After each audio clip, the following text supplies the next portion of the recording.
जय जवान जय किसान जय भारतीय किसान लोक शक्ति। साथियों,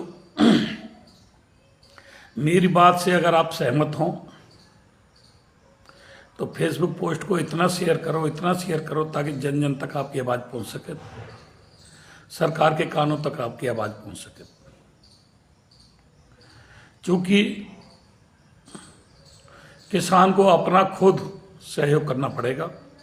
अगर किसान चादर तान करके आंख मूंद करके सोया रहा, इस समय भी उसकी आंख नहीं खुली तो फिर कभी नहीं खुलेंगी।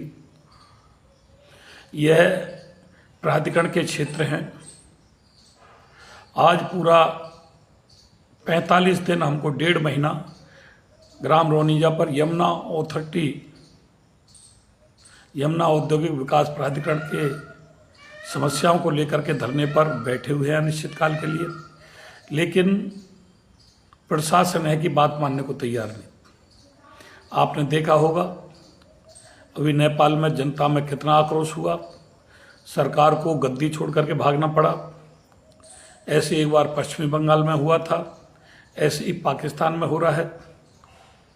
मैं ये नहीं कह रहा सरकार गलत है, लेकिन जो अफसरशाही है वह इतनी हावी है कि जनता जनार्दन की बात सुनने को तैयार नहीं।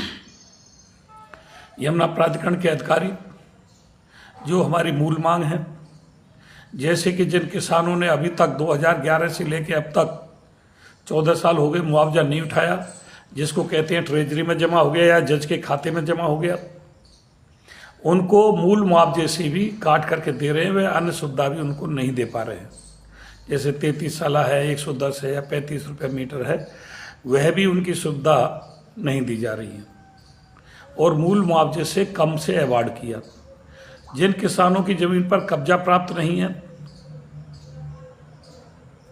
अवार्ड नहीं हुआ है, उनके विषय में भी अभी कोई भी प्रोग्रेस नहीं है। हमने ये कहा जिन किसानों की जमीन पर कब्जा प्राप्त नहीं कर पाए हैं, जिनका अवार्ड नहीं किया है, उनको आज का मुआवजा दिया जाए, और जिन किसानों की जमीन पर कब्जा प्राप्त कर लिया है, जिनका अवार्ड हो गया है, उनको कम से कम जिस समय उस समय का जो करार का मूल मुआवजा था, जो अन्य सुविधा थी, वह भी उन किसानों को दी जाए।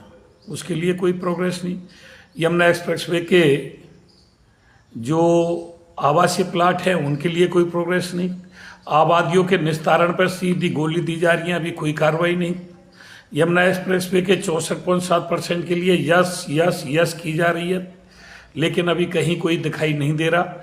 हर बार 2 महीने का समय देते हैं और पुरानी आबादियों पर नए गांवों में धारा 10 भेजी जा रही हैं तथा